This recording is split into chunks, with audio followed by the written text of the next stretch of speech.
Last weekend a real estate agent slipped a glossy, trifold flyer into my hand at an open house. It smelled like fresh toner. The headline read, "Your starter home awaits." The photo showed a 1,500 square foot split level with original windows and a kitchen that had not seen an update since the 1990s. The price printed just below the photo said $749,900. Root stood there for a solid 30 seconds before the phrase starter home and the number $749,900 could coexist in the same thought. In what universe is $750,000 a starter anything? A starter yacht, maybe. A starter beach house in Malibu? Sure. Not a fixer-upper in a regular suburban cul-de-sac where the neighbor has a trampoline permanently parked on the front lawn. My name is Root and today we are going to run the actual numbers on who can genuinely afford a $750,000 house in 2026, because the real estate industry has clearly lost its grip on language, and someone needs to sit down with a calculator and figure out what is actually going on. And if you are thinking of skipping this because $750,000 is not on your radar right now, stay. This video is especially for you. What is happening at this price point is the canary in the coal mine for every price point below it. The same market distortions that broke $750,000 homes today broke $500,000 homes 3 years ago. They will reach $400,000 homes by 2029. If you want to understand where your local market is headed, watch what is happening to this one right now. The math does not stay neatly inside its own lane. Let us start with what $750,000 actually gets you on the ground, because the number alone is nearly meaningless until you see the product it buys. Right now in Arlington, Virginia, there is a 1,600 square foot house built in 1957. The listing photos show the original bathroom tile still in place. The kitchen is described as having great bones, which is real estate language for rip it out entirely. The home inspection flagged the roof as having approximately 2 years of usable life remaining. The list price is $799,000. Someone will pay full asking. Someone probably already has. And that house is not a rare exception. It is the median property in Arlington. It is also the median in Fairfax, in sections of Boston, in coastal San Diego, in most of Seattle, in Boulder, and in nearly any zip code within commuting range of New York or San Francisco that has not recently burned. In San Francisco proper, $750,000 does not even get you an actual house. It gets you a 600 square foot one-bedroom condominium with shared laundry down in the basement. That is the American dream in 2026. Now let us look at the down payment math, because this is the exact point where most people's homeownership ambitions quietly die without anyone saying a word about it out loud. A 20% down payment on a $750,000 home is $150,000. Root wants to say that one more time so it actually lands. $150,000 in liquid cash, ready to wire to a title company on closing day. The Federal Reserve puts the median American household's transaction account balance at around $8,000. So you are not slightly short of the down payment. You are $142,000 short of it. You could empty the median household's entire savings account 18 separate times and still not reach that number. If you manage to save 15% of your gross income every year, which almost nobody realistically does, you are setting aside roughly $12,500 annually on the median income. At that savings rate, hitting 20% down takes 12 years. And that assumes home prices hold completely flat, which they will not, and that nothing breaks or goes wrong in your life, which it also will. Here is a number that will stay with you. The median age of a first-time homebuyer in America in 2025 hit 40 years old. 40. Your parents were already paying down their mortgage by the age at which most people today are signing their first purchase contract. Your grandparents owned 2 separate properties by 40. This is not a generational stereotype, it is Bureau of Labor Statistics and National Association of Realtors data. The highest recorded median age since they began tracking it. The American adulthood timeline has been pushed back by roughly a full decade, and almost nobody has stopped to reckon with what that actually means for retirement, for family formation, for everything downstream from it. Most people sidestep the 20% down payment entirely. They put down 10%, or 5%, or 3% on certain loan products. And the instant they do, they need a line item called PMI, private mortgage insurance. On a $750,000 loan, PMI runs between $200 and $450 every month depending on your credit score. It is insurance that protects the lending bank, not you. And you are the one who pays for it. It follows you around until your loan balance drops to 78% of the original purchase price, which on a standard 30-year mortgage takes roughly 9 years. 9 years of a monthly fee that exists for one reason only, because you were not wealthy enough to avoid it. Let us say you put 10% down, which is already an aggressive move at this price point. Your down payment is $75,000 and your loan balance is $675,000. At current mortgage rates sitting around 6.3%, your monthly principal and interest payment comes to approximately $4,177. That is just the number the bank charges you for the right to occupy the property. The actual cost of living inside it is a different and much larger conversation. Now at property taxes, because the United States does not operate on one unified property tax rate. It runs 50 of them, ranging from manageable to genuinely punishing. In New Jersey on a $750,000 home, you are paying $12,000 to $16,000 per year. In Illinois, approximately $13,800. In Texas, between $9,200 and $12,000. In California, thanks to Proposition 13, roughly $5,250, which sounds reasonable until you remember the home itself costs $750,000. Average it out across the country and call it $6,750 a year, which adds another $563 to your monthly payment. Then there is homeowners insurance, which used to be a quiet, forgettable line item and has become one of the loudest problems in American personal finance. Insurance premiums have risen 57% since 2019. In 2025 alone, they jumped another 12%. In Florida, the average annual premium has surpassed $8,000. In Louisiana, it is approaching $6,000. In parts of California, major carriers including State Farm and Allstate have stopped writing new policies entirely. Homeowners there get redirected to the state's insurer of last resort, which costs more money and covers less. On a $750,000 home nationally, budget $4,500 to $5,500 per year in insurance. That is another $400 per month, and the figure goes up every single renewal cycle. Insurance now represents roughly 9% of the typical monthly mortgage payment, the highest recorded share in U.S. housing history. Let Root pause the numbers for a moment because Root can feel attention drifting. A friend of Root's just closed on a house in the suburbs outside Boston. 1,400 square feet. Built in 1962. 3 bedrooms, if you are willing to count the one where fitting a twin mattress is genuinely a challenge.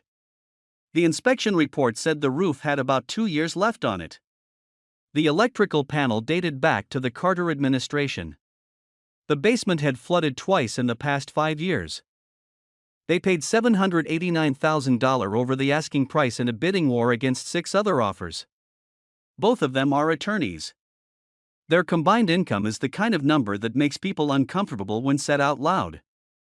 And the very first thing she told Root after the closing was, "I genuinely do not know how we are going to afford to actually live in it." That sentence is the one Root wants you to hold on to for the rest of this video. Which brings us to maintenance, the line item that everyone forgets about until a tree falls on the garage roof at 6 in the morning on a Saturday. The standard guideline says budget 1% of home value per year.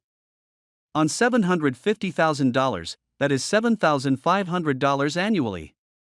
But the real number tends to run significantly higher, especially since the median American home is now 40 years old, coincidentally the same age as the average first-time buyer, which has a certain grim poetry to it.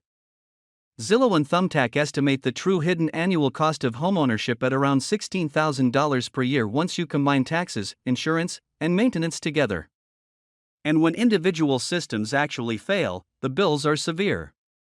A new roof runs $15,000 to $30,000. A replacement HVAC system costs $7,000 to $14,000. New windows range from $10,000 to $20,000. Foundation work starts at $2,000 and climbs from there with no clear ceiling. Budget $625 per month for maintenance as a baseline reserve. Now let us put the full picture together and look at what the real monthly number is. Mortgage principal and interest, $4,177. Property taxes, $563. Homeowner's insurance, $400. Maintenance reserve, $625. PMI, $280. Total monthly housing cost, approximately $6,045. $6,000 per month, and that is in a mid-range tax state with no major weather risk and nothing currently broken inside the house. In New Jersey with realistic insurance, you are pushing $7,000 per month. In coastal Florida, the same. The traditional financial guideline says housing costs should not exceed 28% of your gross monthly income. To spend $6,045 per month and stay within that threshold, you need to be earning roughly $259,000 per year. Even under the looser 36% debt-to-income standard, you still need approximately $201,000 in annual income. And what share of American households earns $200,000 or more? About 12 to 13%. The top eighth of the country. That is the realistic pool of people who can comfortably afford a $750,000 home. Not 80%. Not half. 12%. So who is actually buying these houses since they keep selling and the neighborhoods keep filling up and someone keeps winning those bidding wars? Here is the honest breakdown. The share of first-time buyers in 2025 fell to 21%, the lowest figure ever recorded. Most buyers at this price point today are repeat buyers rolling equity forward from a previous sale. Or they are technology workers with stock compensation packages that supplement their salary. Or they are receiving a direct financial gift from parents, which nearly a quarter of young buyers now do. Or they are dual-income professional households pulling in $300,000 combined. Or they are quietly living through a slow-motion financial disaster that looks, from the outside, like successful homeownership. Which brings root to a couple worth meeting. Meet a pair of working professionals, call them the Bennetts. They live in a high-cost metro. Their combined household income is $250,000, which places them squarely in the top 10% of American households. On paper, they are doing everything correctly. They closed on a $750,000 home 6 months ago with 10% down. At dinner parties, everyone congratulated them. The word deserved came up more than once. Their actual take-home pay after federal taxes, state taxes, and maxing out both of their 401k contributions comes to about $11,200 per month. Their housing cost is $6,045. That leaves $5,155. One child in daycare runs $2,800 per month. 2 car payments total $1,300. Car insurance and gas, $550. Groceries for the household, $1,300. Utilities, $450. Student loan payments from the degrees that qualified them for these jobs, $800. Health insurance their employer does not fully cover, $400. Phones and internet, $250. When you add all of that up, the Bennetts are spending $3,000 more every month than they bring home. Before a single pair of children's shoes. Before one dinner out. Before the dishwasher breaks. That is the real texture of $250,000 per year inside a $750,000 house in 2026. On Sunday at the grocery store, she puts the strawberries back. They are $7 and she already has apples at home. He drives 40 minutes out of his way to return a shirt that did not fit because the $23 matters now in a way it simply did not 6 months ago. They have an ongoing unresolved argument about whether to repair the dishwasher or wait until the tax refund arrives in March. She tells her sister on the phone that everything is fine. Then she sits in the car in the Target parking lot for 11 minutes before going inside, because going inside means spending money. He checks the bank balance before ordering a pizza, not every time, just on the days when payday is still 5 days out. By every external measure, they are succeeding. They drive decent cars. They live in a good school district.